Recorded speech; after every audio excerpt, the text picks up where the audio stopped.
So a couple of other things that are really nice and easy to travel with. And there's a brand of plastic things, and some of you probably already know these already. This is a company called Nalgene, and Nalgene has been around forever. They were the very first ones to make, in fact, no, this is Camelback. This bottle that I use is Camelback. But Nalgene were the first company that ever produced these nice bulletproof hard plastic bottles for us.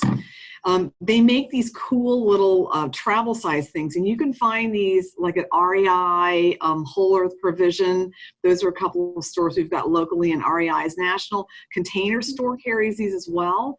They're a little more expensive, but I'm telling you, your grandchildren are going to end up with these. They are like so durable.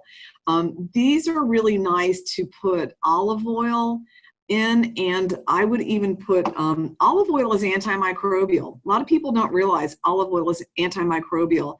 So if you're feeling like your eyes are really kind of irritating, you can put some olive oil around your eyes before bedtime when you're not going to be looking through oil. Darn that Mary Warren. Why did she tell us that?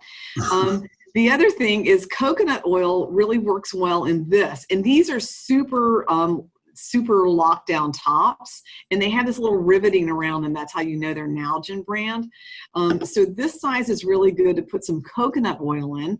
And a lot of people don't realize, Bill, that coconut oil is antiviral. There's a constituent or a component in coconut oil that's called monolaurin. And monolaurin is very antiviral.